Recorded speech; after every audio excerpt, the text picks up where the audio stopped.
प्रभु चतुर्धा मूर्तिंकर श्री चरणार बिंदर अकिंचन पद्मनाभ अनंत कोटि प्रणाम ज्ञापन करुछि।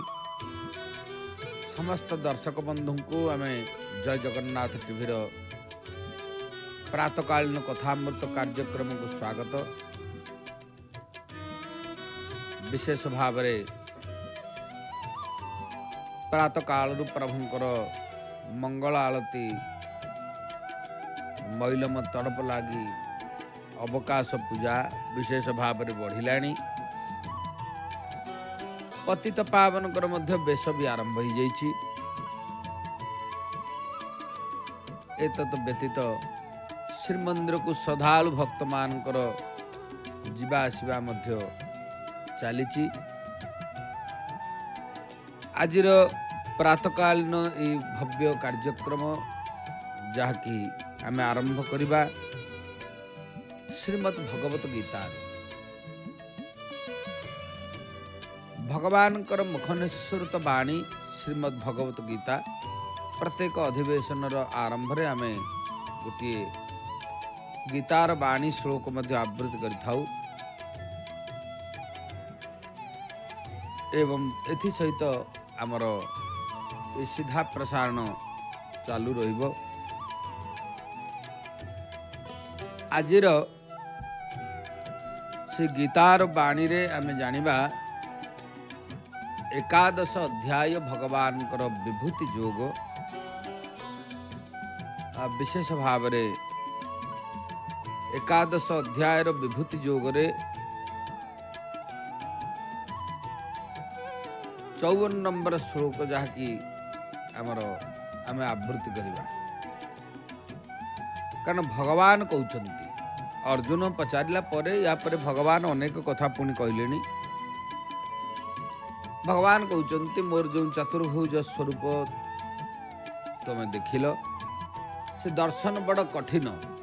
मु तुमको वास्तव रे सदय होकर से सब दर्शन देली।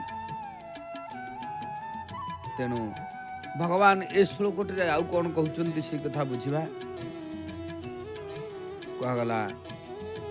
भक्त्या त्वनन्यया शक्य अहमेवं विधर्जुन ज्ञातुं द्रष्टुं च तत्त्वेन प्रवेष्टुं च परन्तप। कौन आउ थरे आमे आवृत्ति करिबा श्लोकटी। भगवान कहिले भक्त्या त्वनन्यया शक्य अहमेवं विधर्जुन ज्ञातुं द्रष्टुं च तत्त्वेन प्रवेष्टुं च परन्तप। तार अर्थटी हैला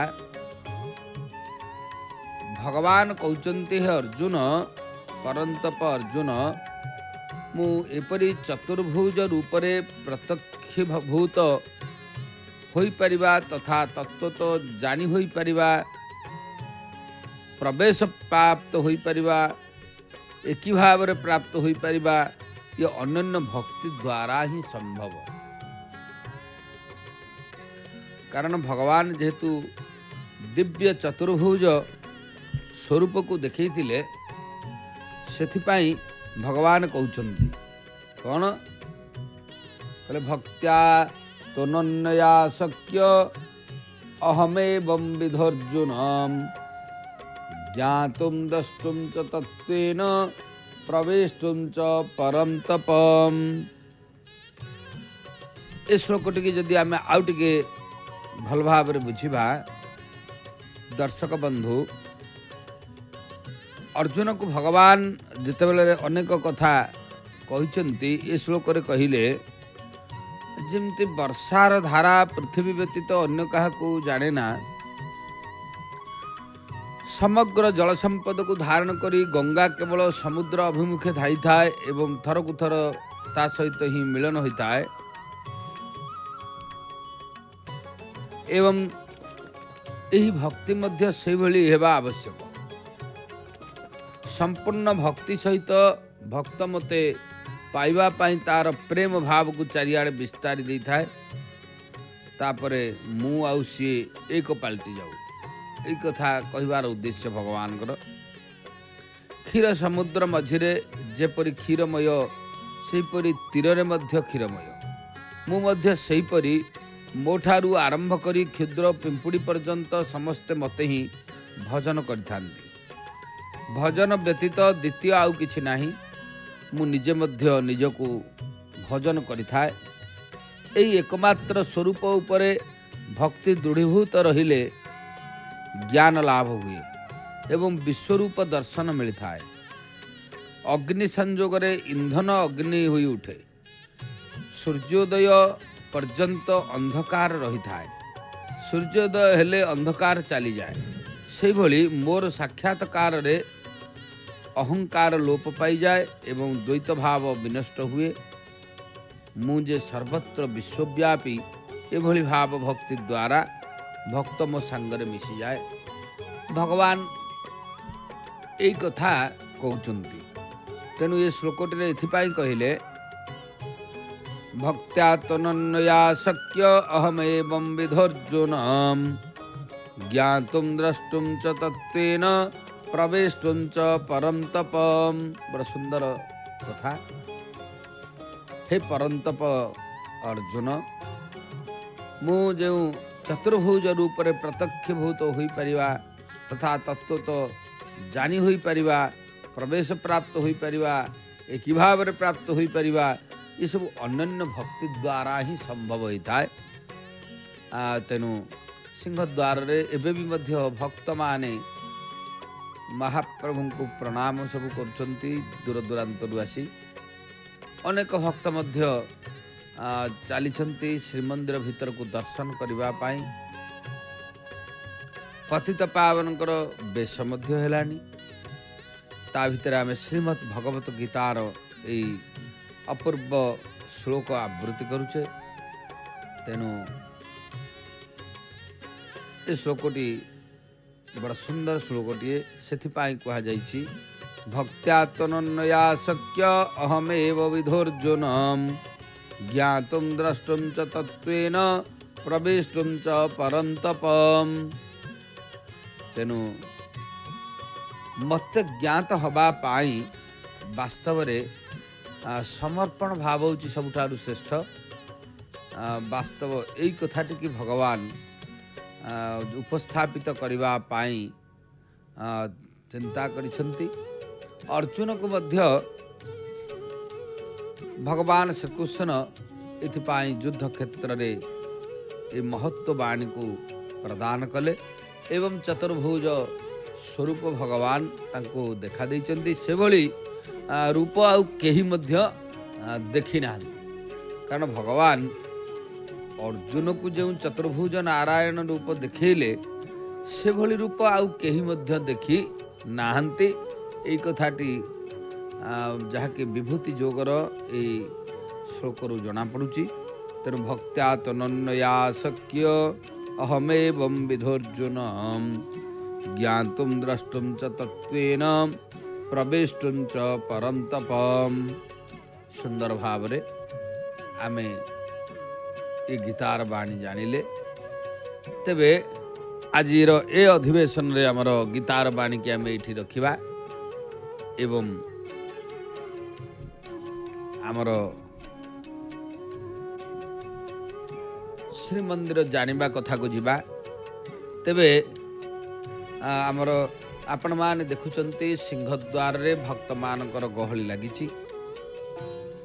प्रभु श्री जगन्नाथ को दर्शन करबा पाई भक्त माने प्रातः काल रु नित्य दैनिक स्नानादि कर्म सारी महाप्रभुंकर श्रीमंदिर को दर्शन पाई चली।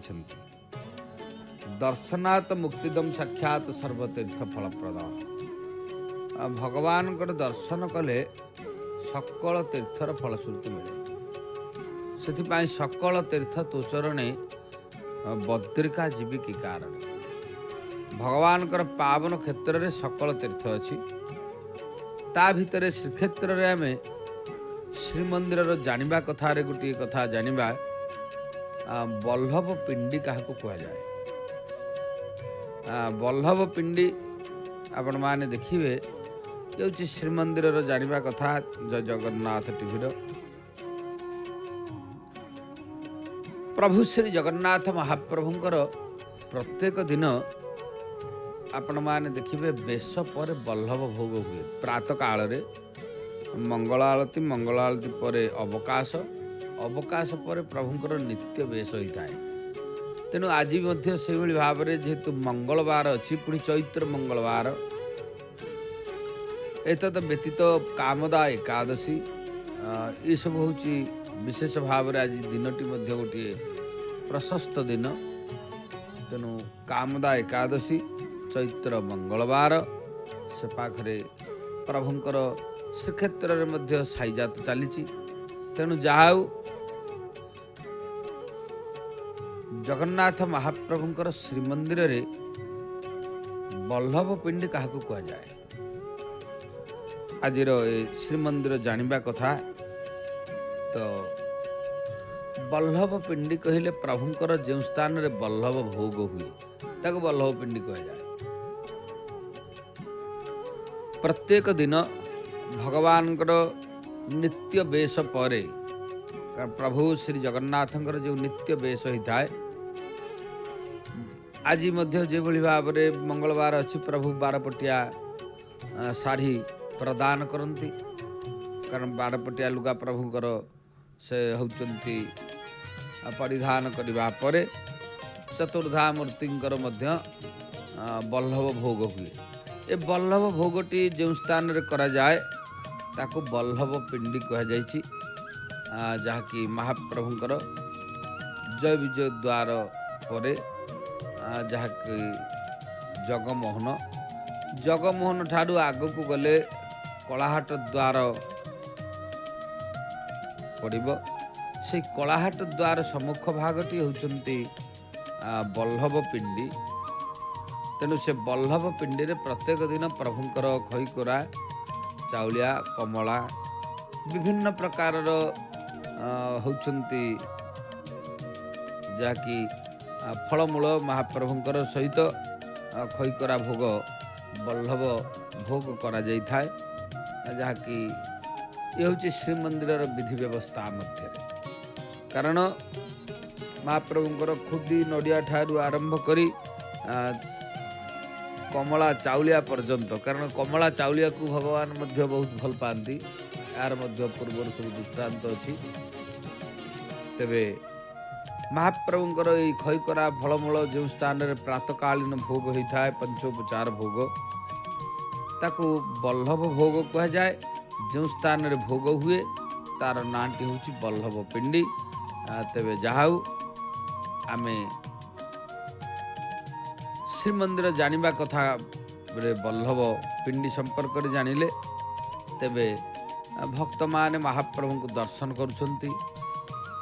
महाप्रभुंकर दर्शन पाई अनेक भक्त मध्य श्रीमंदिर को चलीछंती कारण प्रत्येक भक्त माने श्रीमंदिर को जाई पारंतिनी कारण जो माने पुरी सहर मनकर जो माने जीवा आसवा तंकर कर्ममय जीवन भितर सकाळु जीवे ताने से पतित पावन को नमस्कार टे करी सेठू प्रणाम टे करी से तांकर जीव होचंती दिनकर कार्य आरंभ करती। से प्रकार दृश्य आपण माने मध्य हमर जय जगन्नाथ पर्दा भी देखुचंती अनेक भक्त माने जीवा आसवा करुचंती ता भितर किए मुंडिया मारुची किए नमस्कार करुची किए जय जगन्नाथ कही मध्य श्रीमंदिर भितर को प्रवेश करुचंती। ये प्रत्येक प्रकार दृश्य आसुची। भगवान श्री जगन्नाथ महाप्रभु कालिया शांते जहाँकर पावन पवित्र पुरुषोत्तम क्षेत्र रे ए भव्य लीला से आपण माने देखुचंती। एबे प्रभुंकर जहाँकि पतित पावनकर मध्य पुष्प बेश हेलानी कारण प्रभु जेहेतु वस्त्र पिंधि सारिले तापर पुष्प अलंकार पुष्प बेश प्रभुंकर अनुष्ठित होची। आमर भागवती कथा रे आमे प्रत्येक दिन आलोचना करुथिले जो क्रम अनुसार आमर कथा दीर्घ दिन धरी मो से भागवती कथा उपरे आलोचना करि आसुची। आज आम से भाव में जामला अर्जुन मोक्षण लीला जहाँकि द्वापर जुगर कथा। परीक्षित महाराज को तक्षक दंशन कर 7 दिन भितर तेणु मुक्ति पाइबा पाई भगवान गोटे रास्ता से बाछिले। सुखदेव गोस्वामी को भली जड़े नैष्टिक व्यक्ति से भागवत शुणेबे। आम ए 18 नलार पोल उपर दृश्य देखुचे। हाँ ये हूँ बाड़ पोल ता तल दृश्य। 18 नला तल विशेष भाव में अनेक प्रकार गछपत्र सब यही दल फल होती प्रकारांतरे ये आउरी निर्मल करा जाई यार परिवेश को आउरी सुंदर करागले निश्चित ये भगवान ऐतिह्यपूर्ण स्थान जेहेतु भक्त मानकर भावावेग सहित जड़ित करा आवश्यकता भी अच्छी। ता भितर आम श्रीमंदिर आमर दृष्टिगोचर होची। आपण माने देखुचंती 18 नला पोलरू चाहिए आपण एभली भाव में श्रीमंदिर को देखिपारे। कारण भगवान श्री जगन्नाथ महाप्रभुंकर पूर्व काल रे जो माने श्रीक्षेत्र को आसुथिले जहाँकि 18 नला पाखरे 18 नलाटी होची घाट। पुरीर अनेक घाट अच्छी। अनेक घाट मध्य 18 नला मध्य गोटे घाट। से घाट उपरे रही महाप्रभुंकर श्रीमंदिर को अनेक भक्त मान मुंडिया मारी थांती। से दृश्यटी आसुची 18 नला घाट उपरु प्रभुंकर दर्शन निश्चित भाव में गोटे आनंददायक कथा।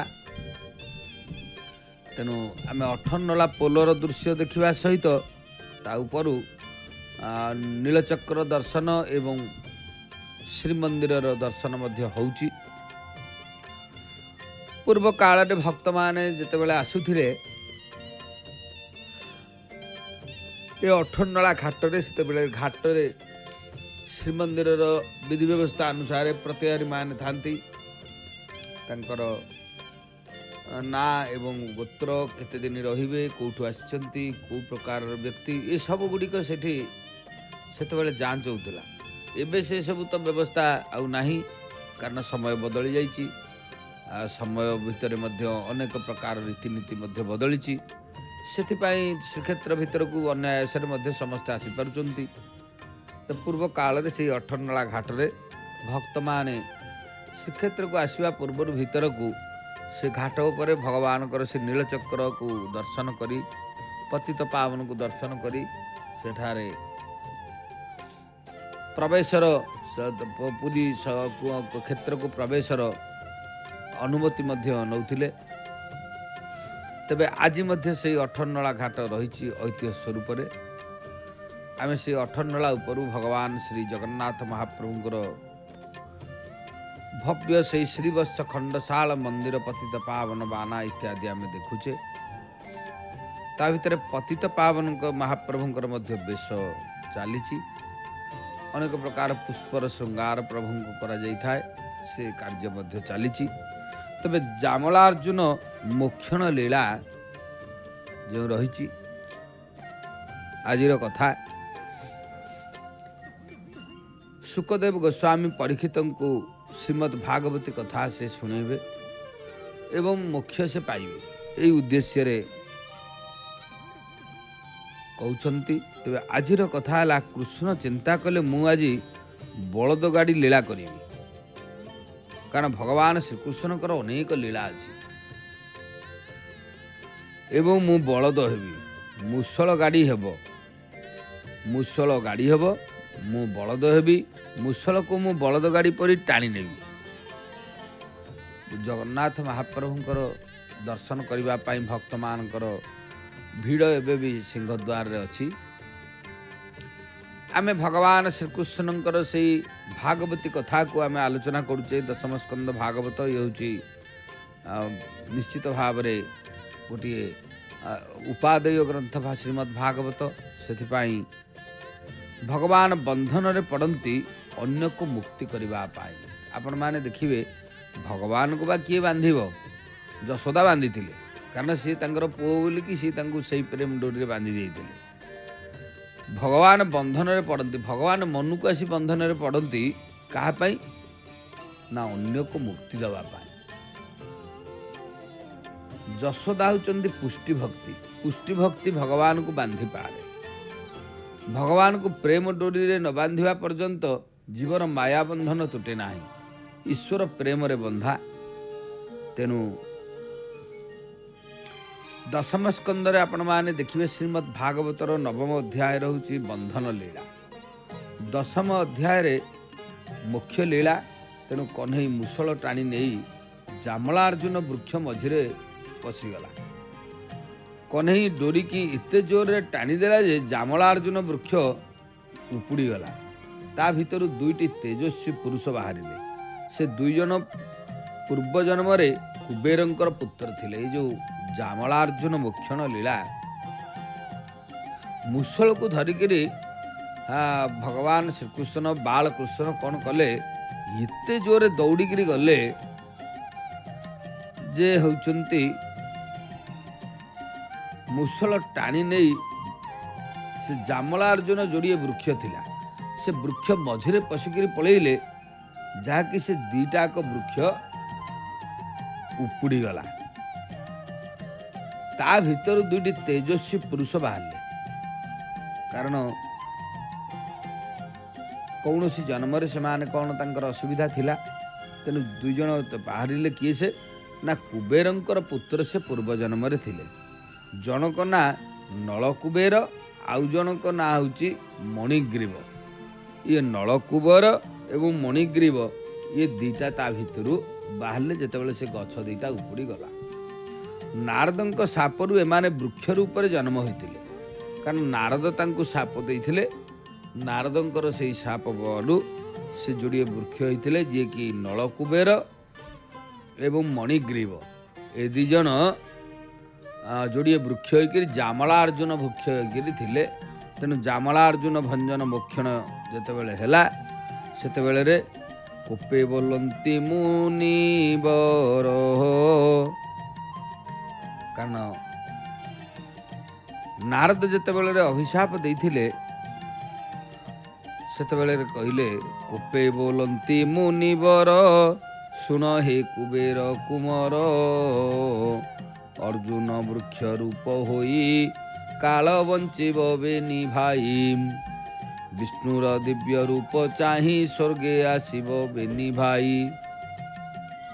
ଯେତେବେଳେ ବିଷ୍ଣୁଙ୍କର ରୂପକୁ ତମେ ଦେଖିବ, ସେତେବେଳେ ପୁଣି ତମେ ସ୍ୱର୍ଗପୁରକୁ ଆସିବ। ଏ କଥାଟି ଯାହାକି କୁହାଯାଇଛି। ତେଣୁ ଜାମଳାର୍ଜୁନ ମୋକ୍ଷଣ ଲୀଳାରେ ନଳକୁବେର ଏବଂ ମଣିଗ୍ରୀବ ଏମାନେ ପୂର୍ବ ଜନ୍ମରେ ହେଉଛନ୍ତି ଯିଏକି କୁବେରଙ୍କର ପୁତ୍ର ସବୁ ଥିଲେ। ଅଭିଶାପ ବଳରେ, ନାରଦଙ୍କ ଅଭିଶାପରୁ ଏମାନେ ହେଉଛନ୍ତି ଯୋଡ଼ିଏ ବୃକ୍ଷ ହେଇକିରି ଥିଲେ। ତେଣୁ ଏଇ ଯେଉଁ ବୃକ୍ଷ ଉପୁଡ଼ିଗଲା, ଏ ବୃକ୍ଷ ଉପୁଡ଼ିବାରୁ ଏ 2ଟି ରୂପ ଦେଖିବାକୁ ମିଳିଲା। ତେଣୁ କୁବେରଙ୍କର ଅତ୍ୟଧିକ ସମ୍ପତ୍ତି ଥିଲା। ଅତି ସମ୍ପତ୍ତି ଭଲ ନୁହଁ। ଆପଣମାନେ ଦେଖିବେ ଯେତେବେଳେ ଅତ୍ୟଧିକ ସମ୍ପତ୍ତିରେ ବେଳେବେଳେ ଅନେକ ବିଷୟା ସମ୍ପତ୍ତିରେ ବିଷ ଉପଜେ। ତେଣୁ ସମ୍ପତ୍ତି ଅଧିକ ହେଲେ ଦ୍ୱୈତ, ବିଭିଚାର, ମାଂସ, ମଦିରା ଆଦିର ବ୍ୟବହାର ଲାଗେ। ସମ୍ପତ୍ତି ଅତ୍ୟଧିକ ହେଲେ ତାମସ ଆହାର, ମଦିରା ପାନ, ବ୍ୟଭିଚାର ଆଦିରେ ଜୀବ ମାତିଯାଏ। ତା ସହିତ ସବୁ ଦୁର୍ଗୁଣ ଗୁଡ଼ିକ ଆସିଯାଏ। ସଦ୍ଗୁଣ ନାଶ ହୋଇଯାଏ। ପତି ପତ୍ନୀଙ୍କ ସମ୍ବନ୍ଧ ସୁଖ ପାଇଁ ନୁହଁ, ଧର୍ମାଚରଣ ପାଇଁ। ସୁଶୀଳା ପତ୍ନୀ ପତିକୁ ପାପାଚରଣ କରାଇ ଦିଏ ନାହିଁ। କେବଳ ପୁତ୍ରଦ୍ୱୟ ମଦିରାପାନ କରି ଗଙ୍ଗା ନଦୀରେ ଯୁବତୀମାନଙ୍କ ସହିତ ନଗ୍ନ ଅବସ୍ଥାରେ ଜଳକ୍ରୀଡ଼ା କରୁଥିଲେ। କାରଣ ଏଇ ଯେଉଁ କୁବେରଙ୍କର, ତ କୁବେର ତ ତାଙ୍କ ନାଁ, ତାର ଧନ ସମ୍ପତ୍ତି ପ୍ରବଳ। ତେଣୁ ଏଇ ଯୋଡ଼ାକ ଯେଉଁ ପିଲା ମଣିଗ୍ରୀବ ଆଉ ନଳକୁବେର, ଏମାନେ କ'ଣ ମଦିରା ଖାଇ ରହୁଛନ୍ତି, ଆଉ ତାଙ୍କର କୌଣସି କ୍ରିୟାଧର୍ମ ରହିଲାନି। ଯାହାକି ଗଙ୍ଗା ନଦୀରେ ଯୁବତୀମାନଙ୍କ ସହିତ ନଗ୍ନ ଅବସ୍ଥାରେ ଜଳକ୍ରୀଡ଼ା କରୁଥିଲେ। ବିଳାସୀ ତୀର୍ଥର ମର୍ଯ୍ୟାଦା ପାଳନ କରେ ନାହିଁ। କାରଣ ତୀର୍ଥର ମର୍ଯ୍ୟାଦାକୁ ଏମାନେ କ'ଣ ଜାଣିବେ? ଗଙ୍ଗା ହେଉଛି କେଡ଼େ ପବିତ୍ର, तार तीर्थर मर्यादा एमान को जना नहीं। विलासी लोक तीर्थरे बास करे, बास कले मध्य देवता माने तीर्थ त्याग करती। देवर्षि नारद सही बाट दे जाउथिले, से ए दृश्य देखि दुख कले। नारद को देखि मध्य सेमाने वस्त्र परिधान कले नाही। नारद चिंता कले एमान को सुंदर शरीर मिली, पुणी एमाने तार दुरुपयोग करुछंती। ए शरीर भगवान को सेवा पाई ए शरीर मिली। ए शरीर को शेष पशु पक्षी खाइबे, संपत्ति मदरे लोके शरीर को अजर अमर मानती, अन्य मान को भयभीत करती। ए शरीर अधिकारी किए? शरीर मातार नुह, पत्नीर नुह। पिता कहे ए शरीर मो बीर्जर उत्पन्न होइछि, ए मोर। माता कहे ए शरीर मो गर्भर उत्पन्न होइछि, ए मोर। पत्नी कहे मु ए शरीर को विवाह करिछि, ए शरीर मोर। अग्नि कहे शरीर मोर। मला परे यार अग्नि होउछि संस्कार हब। शरीर उपरे एहीपरि समस्त अधिकार साब्यस्त करती, किंतु प्रभु कहती ए शरीर काहार नुह, मु कृपा करी जीव को ए शरीर देछि। तेनु देवदत्तमितम् इमं लब्ध्वा नृलोक मज्जितेन्द्रियः जो नाद्रियते तत्पादौ सशोच्यात्मवंचकम्। श्रीमद् भागवत वेद व्यास बड़ सुंदर भाव रे कथाटी कहले। देवदत्तमिमं लब्ध्वा नृलोकमज्जितेन्द्रियः जो नाद्रियते तत्पादौ सशोच्यात्मवंचत सशोच्यात्मवंचकम्। आपण अति कृपा करी ए मानव शरीर जीव को देइछन्ति। जो मनीष ये शरीर को पाइबा परे निज इंद्रिय को नियंत्रण करि पारे नाही, आपण को चरण रे शरण निये नाही, तार जीवन अत्यंत शोचनीय। से निज को ठके। ए शरीर सांसारिक सुख भोग पाई नुह। तेणु ए शरीर मात्रम खलु धर्म साधनम। ए शरीर द्वारा खलु धर्म साधन हुए। विशेष भाव रे प्रत्येक दिन भली माँ भगवती बाट मंगलांकर दर्शन मध्य करुचे। आमर कैमेरा टीम जो माने से बाट मंगला माँ पाखे पहुँची।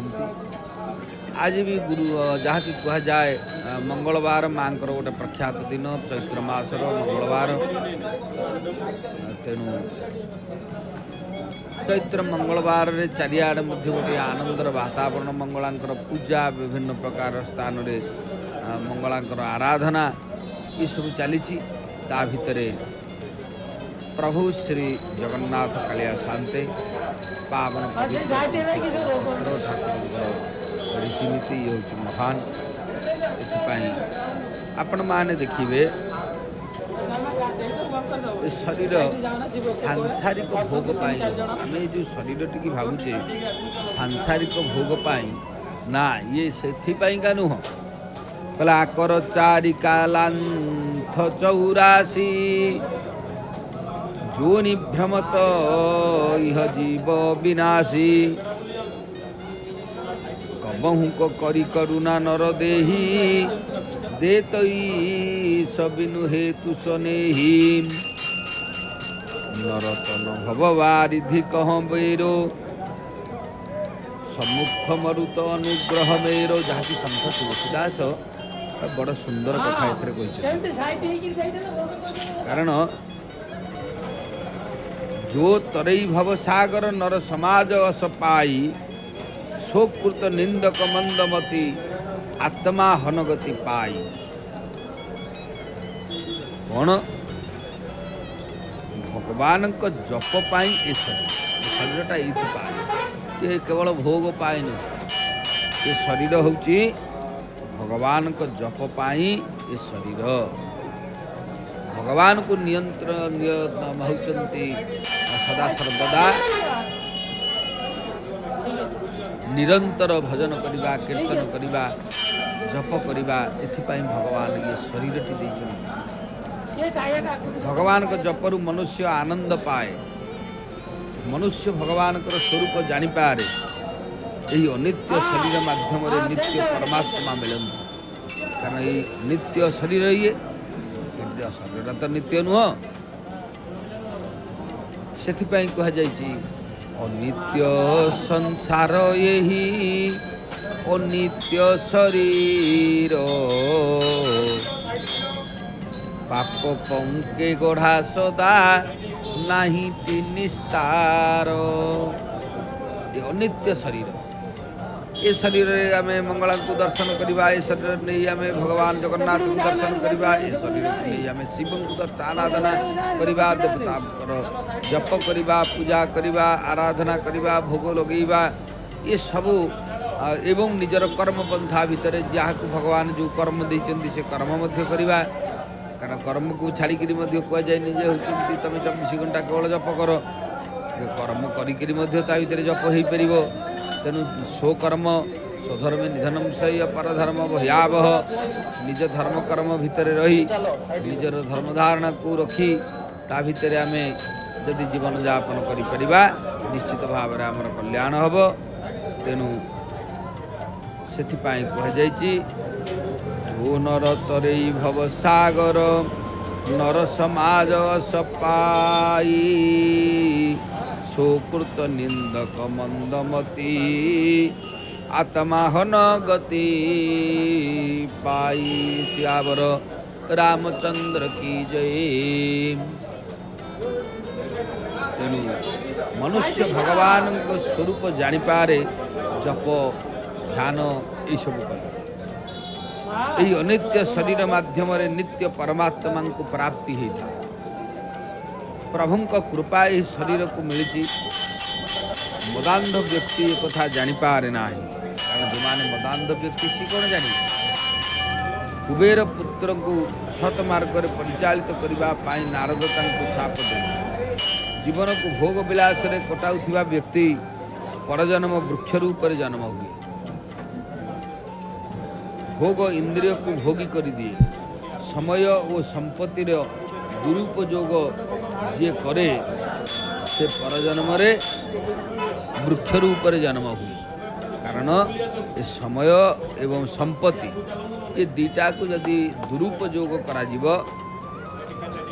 तेबे से सुंदर मनीष होकर जन्म थिले या परजन्म से वृक्ष होकर पुणी जन्म हम। पापी को वृक्ष जन्म मिले, वृक्ष पाप जोनी ताकू षड ऋतुर कष्ट भोगवा पड़े। कारण 6टा ऋतुर कष्ट से भोग। वृक्ष आप कौन देखिए, खरा हेले सह, वर्षा हेले सह, शीत हेले सह, शरद ऋतुर कष्ट भोग। भोगी को वृक्ष जन्म मिले। साप शुणी नलकुबेर मणिग्रीव मध्य पश्चाताप कले। से नारद शरण गले और क्षमा मांगे। नारद कृपा करी कहले तुम्हें दुहे नंदक अगणार वृक्ष रूप से जन्म हम। तेणु वो कन्हई चरण स्पर्श उद्धार हम। उद्धव परी साधु वृंदावन रे वृक्ष रूप से जन्म होगा चाहिए। सन्थक क्रोध आशीर्वाद परिणत हुए। तेणु गोकुल रे वृक्ष अवतार नेबा को मुनि मान ऋषि मान चाहती।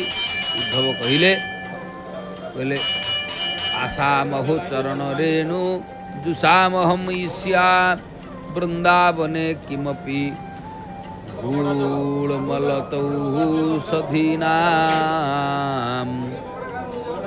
चाहम विस्तज्यं स्वजनमार्ज पथम च हित्वा भेजुर्मुकुंद पदवीं श्रुतिवीर्भिमृग्याम्। श्रीमद् भागवत रे वेद व्यास सुंदर कथा ये श्लोक कहले कौन हो आर्य मार्ग को त्याग करी श्रीकृष्णकर पदवी ये गोपी माने पाइले। एपरी गोपी चरण रजरे लाभान्वित वृक्ष लता औषधि आदि जेकोसी रूप में मोर वृंदावन जन्म हो यह मोर प्रार्थना। कृष्ण चरण स्पर्श नलकुबेर मणिग्रीव ତାଙ୍କର ମୂଳ ସ୍ୱରୂପକୁ ପାଇଲେ। ଏବେ ନଳକୂବେର ମଣିଗ୍ରୀବ ପ୍ରଭୁଙ୍କୁ ସ୍ତୁତି କଲେ। ଯେତେବେଳେ ତାଙ୍କର ପୂର୍ବ ଅବସ୍ଥାକୁ ସେ ପଳେଇ ଆସିଲେ, ତାପରେ ଭଗବାନଙ୍କୁ ସ୍ତୁତି କରିଛନ୍ତି। କ'ଣ? ବାଣୀ ଗୁଣାନୁକଥନେ ଶ୍ରବଣଂ କଥାୟଂ ହସ୍ତୌ ଚ କର୍ମସୁ ମନସ୍ତବ ପାଦୟୋଜନଃ ସ୍ମୃତ୍ୟାଃ ସ୍ଥିରସ୍ତବ ନିବାସ ଜଗତ ପ୍ରଣାମେ ଦୃଷ୍ଟି ସତାଂ ଦଦର୍ନେଷୁ ଦର୍ଶନେସ୍ତୁ ଭବମାନ୍ମୁନାମ୍। ଭଗବାନ ଯେତେବେଳେ ଦେଖିଲେ ଯେ ଇଏ ଦୁଇଟାକ ମସ୍ତେ ସ୍ତୁତି କରୁଛନ୍ତି, ବେଦବ୍ୟାସ କହିଲେ ଯାହାକୁ ହେଉଛନ୍ତି ଅତି ବଡ଼ି ଜଗନ୍ନାଥ ଦାସ ବଡ଼ ସୁନ୍ଦର ଭାବରେ ହେଉଛନ୍ତି ନବାକ୍ଷରୀରେ କହିଛନ୍ତି। ଆମେ ତାଙ୍କର ପଂକ୍ତିରୁ ଦୁଇଧାଡ଼ି ଜାଣିବା। କ'ଣ କହିଲେ? ଚକ୍ଷୁଶ୍ରବଣ ବୁଦ୍ଧିଶିର ମନ ବଚନ ବେନିକର ତୋହର ପାଦେ ନିତ୍ୟ ଥାଉ। ଏ ନଳକୂବର ମଣିଗ୍ରୀବ ଏଇ କଥା ସ୍ମୃତି କରି କହୁଛନ୍ତି। ତୋ ନାମ ଧରି ଦିନ ଯାଉ ତୋର ସେବକ ମିତ୍ର ପଣି ଖଟିବୁ ତୋହର ଚରଣୀ। ତେଣୁ ତୋରି ଚରଣରେ ଆମେ ସେବାରେ ରହିବୁ। ଏଇ କଥା ନଳକୂବେର ମଣିଗ୍ରୀବ ଦୁଇଟାକ ଭଗବାନଙ୍କୁ ସ୍ତୁତି କରୁଛନ୍ତି। ଆମେ ମା ଜଗଜ୍ଜନନୀ ମା ଭଗବତୀ ବାଟ ମଙ୍ଗଳାଙ୍କର ଦର୍ଶନ କରୁଛେ। ଦିବ୍ୟା ଜୟା ତଦମିଦଂ ଜଗଦାତ୍ମ ସକତ୍ୟା ନିଶେଷ ଦେବ ଗଣଶତପି ସମୂହମୂର୍ତ୍ୟା ତାମମ୍ବିକାମଖିଳ ଦେବୀ ମହର୍ଷି ପୂଜ୍ୟା ଭକ୍ତ୍ୟାନ ତାସ୍ମ ବିଦଧାତୁ ଶୁଭାନିଶାନ। ବାସ୍ତବରେ ଆମେ ସେଇ ଅପୂର୍ବ ରୂପ ମାଙ୍କର ଦର୍ଶନ କରୁଛେ। ଯା ଦେବୀ ସର୍ବଭୂତେଷୁ ମାତୃରୂପେଣ ସଂସ୍ଥିତା ନମସ୍ତସ୍यै ନମସ୍ତସ୍यै ନମସ୍ତସ୍यै ନମୋ ନମଃ। ଏପଟେ ପତିତ ପାବନଙ୍କର ବେଶ, ସେପଟେ ମାଙ୍କର ମଧ୍ୟ ଦିବ୍ୟ ବେଶ। ଆଜି ଅନେକ ମନ୍ଦାର ପୁଷ୍ପ, ବିଭିନ୍ନ ପ୍ରକାରର ସୁନ୍ଦର ସୁନ୍ଦର ବାସନା ପୁଷ୍ପ ମଧ୍ୟ ମା ପରିଧାନ କରିଛନ୍ତି। ଯେହେତୁ ଚୈତ୍ର ମଙ୍ଗଳବାର, ସୁନ୍ଦର ଭାବରେ ଚୈତ୍ର ମଙ୍ଗଳବାରରେ ମଙ୍ଗଳବାର ଓଷା, ଚାରିଆଡ଼େ ଗୋଟେ ଆନନ୍ଦର ବାତାବରଣ। ପନ୍ଥା ମଙ୍ଗଳାଙ୍କର ପୂଜା, ଯାହାକୁ ପନ୍ଥେଇ ପୂଜା କୁହାଯାଏ। ସବୁ ମା ମାନେ ପ୍ରତ୍ୟେକ ସାହିମାନଙ୍କରେ, ଗଳିମାନଙ୍କରେ, ଗାଁ ମାନଙ୍କରେ, ବିଭିନ୍ନ ସ୍ଥାନରେ ସବୁ ମଙ୍ଗଳାଙ୍କର ପୂଜା କରିଥାନ୍ତି। ଏବଂ ମଙ୍ଗଳମୟୀ ମା ମଙ୍ଗଳାଙ୍କର ମଧ୍ୟ ଆପଣମାନେ ପ୍ରାତଃକାଳରୁ ଦର୍ଶନ ବି କରୁଛନ୍ତି। ଦର୍ଶନ କଲେ ଆହୁରି କଲ୍ୟାଣ ହେବ। ବିଶେଷ ଭାବରେ ଜାମଲା ଅର୍ଜୁନ ମୋକ୍ଷଣ ଲୀଳା କଥା ଆମେ ଭାଗବତୀ କଥା ଆଲୋଚନା କରୁଥିଲେ। ତେଣୁ ହେ ପ୍ରଭୁ, ଆମେ ଆଉ କିଛି ମାଗୁନାହୁଁ, ଆମ ବାଣୀ ଆପଣଙ୍କ ଗୁଣଗାନ କରୁ। ଏଇ କଥା ଜାମଲା ଅର୍ଜୁନ ଯିଏକି ନଳକୂବେର ମଣିଗ୍ରୀବ କହୁଛନ୍ତି। କାନ ଆପଣଙ୍କର କଥା ଶ୍ରବଣ କରୁ, ହାତ ଆପଣଙ୍କର ସେବା କର୍ମ କରୁ, ମନ ଆପଣଙ୍କର ଚରଣ ସ୍ପର୍ଶ କରୁ, ଚରଣ ସ୍ମରଣ କରୁ, ମସ୍ତକ ଆପଣଙ୍କର ନିବାସ ସ୍ଥାନରେ ପ୍ରଣାମ କରୁ, ଦୃଷ୍ଟି ଆପଣଙ୍କର ମୂର୍ତ୍ତି ରୂପରେ ସନ୍ଥ ପୁରୁଷର ଦର୍ଶନରେ ତତ୍ପର ହେଉ। ହେ ନାଥ, ଏହି କୃପା ଆପଣ ଆମ ଉପରେ କରନ୍ତୁ। ଏହିପରି ପ୍ରାର୍ଥନା ଆମେ ସମସ୍ତେ କରିବା ଉଚିତ। ମା ଭଗବତୀଙ୍କୁ ସେଇ ଦୀପଂ ଜ୍ୟୋତି ପରମ ବ୍ରହ୍ମ, ଦୀପଂ ଜ୍ୟୋତି ଜନାର୍ଦ୍ଦନ, ଦୀପଂ ଜ୍ୟୋତି ହର୍ତେ ପାପ ପୂଜା ଦୀପಂ ନମସ୍ତୁତେ। ଦୀପଟିଏ ତାଙ୍କର ସେବକ ସମର୍ପଣ କରୁଛନ୍ତି। ଏବଂ ଆମେ ସେଇ ଭାଗବତୀ କଥା ନଳକୂବେର କ'ଣ କହିଲେ? ମଣିଗ୍ରୀବ ଭଗବାନଙ୍କୁ ପ୍ରାର୍ଥନା କରି କହୁଛନ୍ତି, ଆମର ବାଣୀ କୃଷ୍ଣ କୀର୍ତ୍ତନରେ ରହୁ, ଆଖି କୃଷ୍ଣ ଦର୍ଶନରେ ରହୁ, ମନ କୃଷ୍ଣ ଧ୍ୟାନରେ ରହୁ। ଆମେ ଆମର ପ୍ରତ୍ୟେକ ଇନ୍ଦ୍ରିୟକୁ ଭକ୍ତି ରସ ଦାନ କରିବା। ନଳକୂବେର ମଣିଗ୍ରୀବ ତାଙ୍କର ପ୍ରତ୍ୟେକ ଇନ୍ଦ୍ରିୟ ପାଇଁ ଭକ୍ତି ରସ ମାଗିଲେ ଓ ସ୍ତୁତି କରି ଗୋଲୋକବାସୀ ହେଲେ। ଗୋଲୋକ ଧାମରେ ଶ୍ରୀକୃଷ୍ଣଙ୍କର ନିତ୍ୟ ଲୀଳା ହୁଏ। नलकुबेर मणिग्रीव गोलोक धाम को जीवा पर जोगमाया प्रभाव वृक्ष दुईटी तले पड़गला और पड़गला बेले भयंकर शब्द है। गोपी मैंने धाई आसिले देखिले कन्हईर किसी होई नहीं तो नंद धाई आसिले से देखिले कन्हई मुसल बंधा होईची से जानिले कन्हई भी यशोदा कि यशोदा मुसल बांधीची। नंद कन्हई की बंधन मुक्त कले से कहला तो माँ बांधी थिला मु तोते खोलीदेली तो कहार तो कहार पुओ कन्हई कहले एपर्यंत मु मार पुओ थिली एबे तुमर पुओ हेली कारण नंदंकर इच्छा थिला कन्हई थरे कहू मोर पुओ बोली आज तांकर इच्छा मध्य पूरण है। तेणु कन्हई कहले नाई मु आपणकर भी पुओ तेणु सेठी नंदंकर इच्छा पूरण हो जाइए। नंद यशोदा को पचारे अच्छा तुम्हें कौन कन्हई की बांधी तुमर टिके दया आसला ना। यशोदा कहले तार चोरी अभ्यास छड़ाइवाई मुझे बांधी। यशोदा कन्हई की डाकिले से कहला मु तो पाखक जीवी नहीं तो पुओ नुह मु नंदंकर पुओ। यशोदा चिंता कले मत गोपी माने गोप बालक मैंने कन्हई की न बांधा कांदी कांदी बहुत कही किंतु मु तांको कथा मानिली नहीं।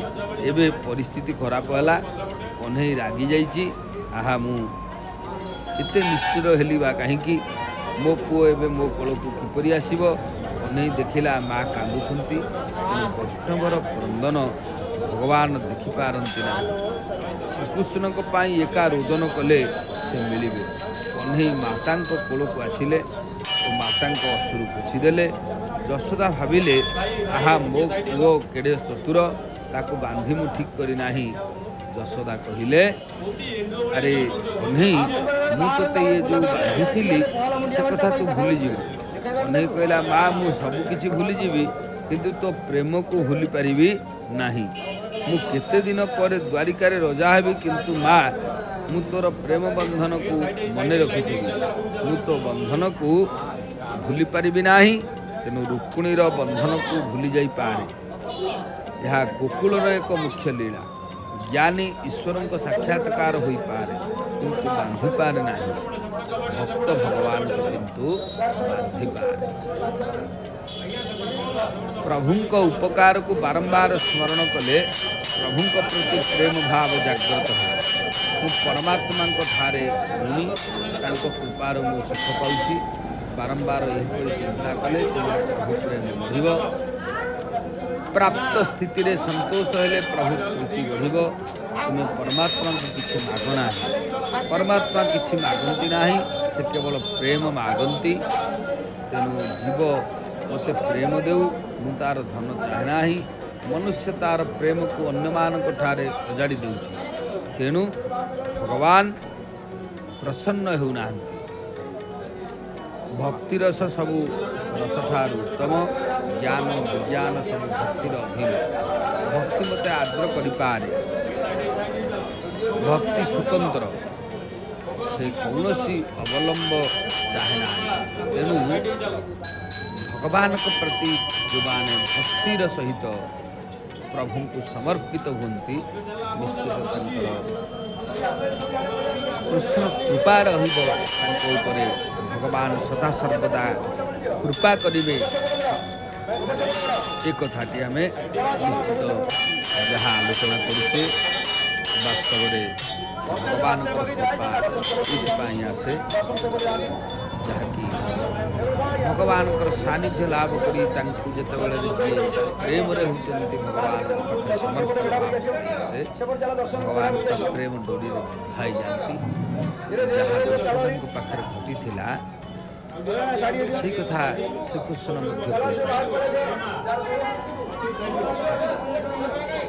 दर्शक बंधु आपण माने भगवती माँ बाटमंगला से दिव्य रूप कालाभ्राभं कटाक्षी रविकुल भेदं मौलिबद्धं शंखं चक्रं बाणं मृदुवहन्ति नेत्रां सिंहस्कन्धादिरूढां त्रिभुवनमखिलं तेजसा पूरयन्ति ध्याये दुर्गा जयाख्यां पुरुष परिणतां सेवितां सिद्धतां माँ भगवती देवी बाटमंगलांकर दर्शन आपण मान करछंती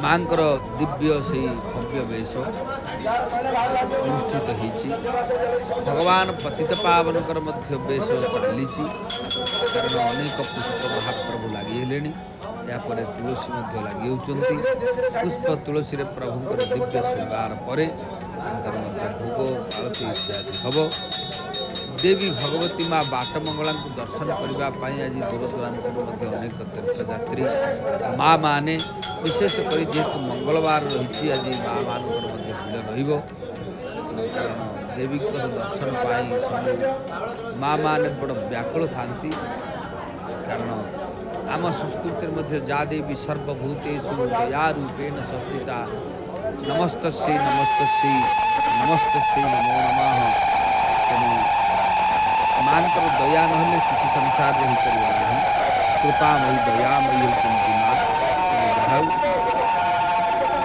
श्यामलार्जुन मुख्य होती एवं नंद जशोदांकर एभली भाव जाए जाते वेगी द्रवमयी भाई सोमम भगवती भगत सुखदायी स्वतंत्र अवलंबना देहि अधीन ज्ञान विज्ञान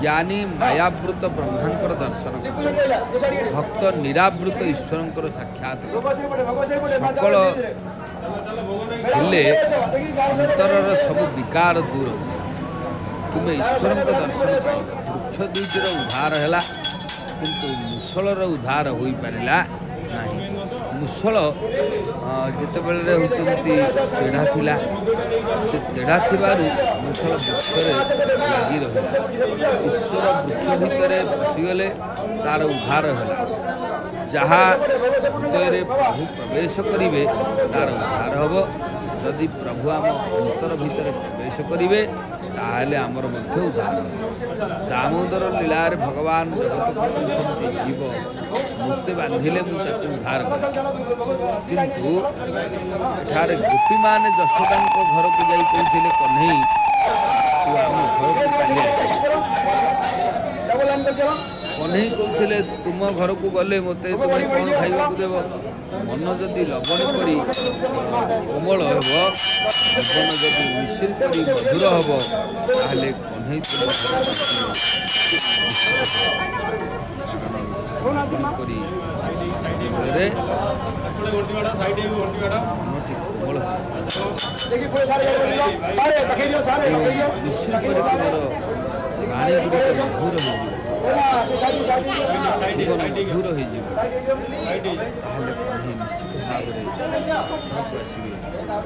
ब्रह्मज्ञान प्राप्त होगा अविद्यार रही जाए प्रारब्ध कर्म भोगवा पड़े ब्रह्मज्ञान प्रारब्ध कर्म को नाश करें ना ब्रह्मज्ञान द्वारा क्रियमाण वो संचित कर्म नाश हुए तेणु ब्रज भक्त को अनावृत ईश्वर मिलते दुर्योधन को मायावृत ईश्वर मिलते तेणु से उद्धार पाई पारा लवणी लोभरे कन्हई नाचे एवं गोपी मान कथार कन्हई भी नाचे जी जगत को नचाए से पुणी गोपी कथार नाचे गोपी मानकर छोट छोट काम कन्हई गोपी मान प्रेम रे बंधा होते कृष्ण एवं ब्रजर यही लीलारे प्रेम होती तेणु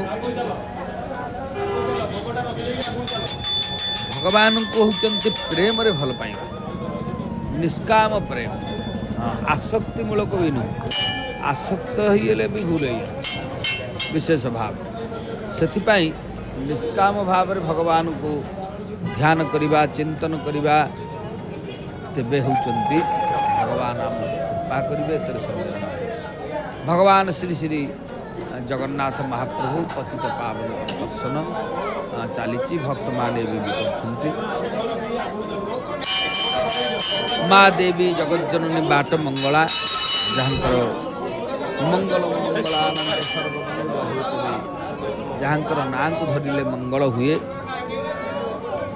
तेणु तांको ना सर्वमंगला कौटी केते प्रकार ना रही कौटी हिंगुला कौटी सारला कौटी विरजा कौटी नारायणी कौटी माँ केते ना रही तार पर्यंत ना तेणु भारत वर्ष अखंड भारत वर्ष 108 देवी पीठ अन्य ग्रंथ मानक 51 पीठ सब जिते पीठ रही उपपीठ रही ग्राम सहर ठारू आरंभ कर देवी मान जो प्रपूजिता निश्चित भाव से देवी देवी को आराधना कले आमर निश्चित कल्याण हम एवं सबुठारु श्रेष्ठ है भगवान नाम कीर्तन करने एवं यज्ञ कारण भगवान नाम यज्ञ हूँ सबुठारु श्रेष्ठ यज्ञ से जप करवा निरव भाव स्थिति निजर नित्यकर्म सारी सुंदर भाव स्वतंत्र होती भगवान चरणार निजर मन को समर्पित करी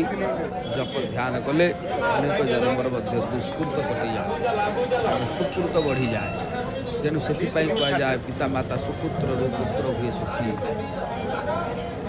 पुत्र जदि सुखी हुए कुल धर्म हाँ पिता माता सुपुत्र पुत्र मान पुत्री मान सुख रहती से सुख रही कुल धर्म रक्षा हे तो जहाँ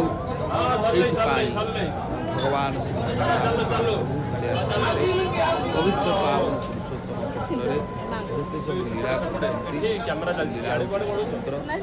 तेणु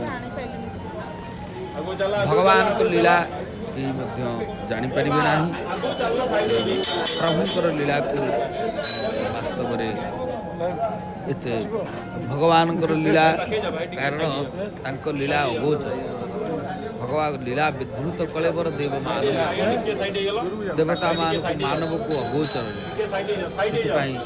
प्रभुंर लीला सर्वदा अगोचर महाप्रभुंर लीला को आम निश्चित भाव में जानिबा लीला स्वतंत्र श्री जगन्नाथ महाप्रभु कालिया शांते पवित्र पावन भूमि ठाकुरंकर जिते सब रीति नीति रही भितर भगवान से अपूर्व बेश देखुचे पतित पावन नारायण बेश से पाखे माँ मंगला जी बाट मंगला मार्गदर्शन अनुष्ठित भगवती भगवान अपूर्व दर्शन से जहाँ को आम माधव सहित दुर्गा उपासना कले अत्युत्तम कारण माधव स्वरूप भगवान पतित पावन को दुर्गा स्वरूप भगवती माँ बाट मंगला दर्शन कले आम कल्याण निश्चित हम तेणु से दुर्गा माधव कृपा करंतु मानकर